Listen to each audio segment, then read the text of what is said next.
Hi everyone, my name is Nancy Molina. I'm in EDUC243. This is my YouTube presentation. I am deciding to read my book to first graders, and the book I have chosen is titled The Name Jar. It is by Young-Shuk Chow, I believe it's pronounced.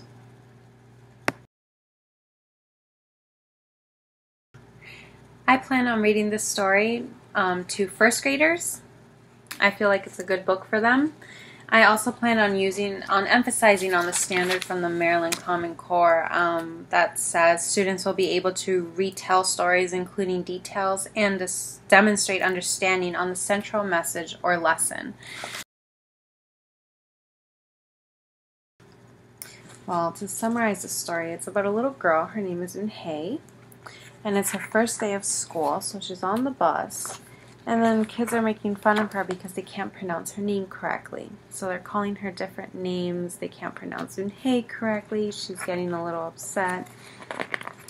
And then she tells her mother that she's in search of an American name because her friends are having a hard time saying her name. Her mom gets a little disappointed, but she lets her deal with it in her own way.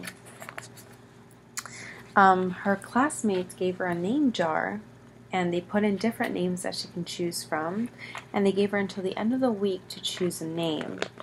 But then turns out that by the end of the week, she lost the jar, and it was time for her to present her name and introduce herself. And then, as it should have been, she introduced herself using her real name, which is Eun-hye, and then she taught them how to spell it using Korean characters, as you can see in the book, which is actually really cool. And then a nice ending to the story is when she made a friend. His name was Joey, and throughout the story he was trying to convince her to use her original name. And then during her struggle, he went out to find his own Korean nickname, which ended up being Chinku, which means friend. So that was very cool.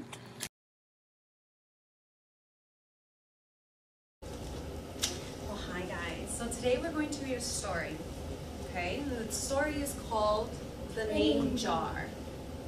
So, what do you guys think this story is going to be about? Oh, I know.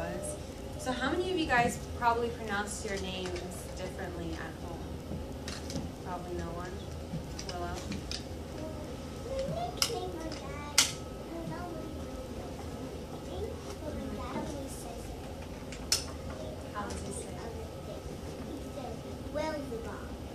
What is it? Oh, really? There you go.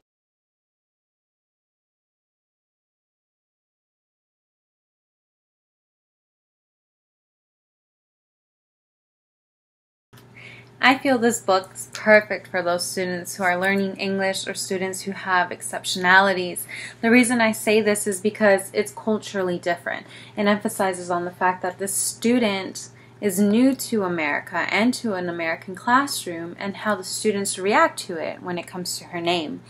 Many students who are in this position can relate to her, not solely on her name, but with different things as well when it comes to the clothes they wear, what they like.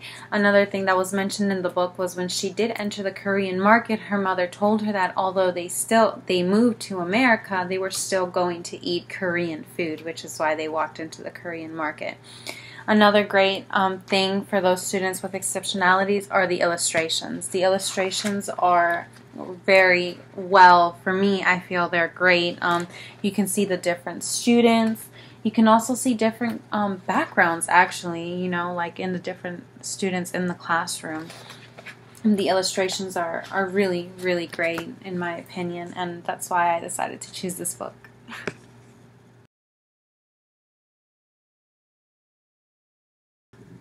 Well, in order to engage learners, I came up with a story retelling poster. Maybe in a classroom it'd be a little bigger and better drawings, but I found this cool idea where it gives the students the ability to know how to retell a story. So not only are they able to retell the story, but they know what order to retell the story in. So they do the first one, which is setting, and it says the time and place. Then we have the characters, which are the people or animals who act out the story. And then, the problem, right? The struggle the character is having. And then we have the beginning, middle, and end, which are the events that happen. So it says happenings, the events, beginning, middle, or end, and end, sorry. And then we have our little bow, which is the solution and how the story was tied up. So this is a cute little poster. I stole the idea, but I thought it was a great idea to use because, like I said, not only are the kids able to summarize, but they're able to put them in a particular order instead of just saying, oh, this happened, but oh, that happened too, even though the second thing they mentioned happened in the beginning and the first thing they mentioned was probably the end.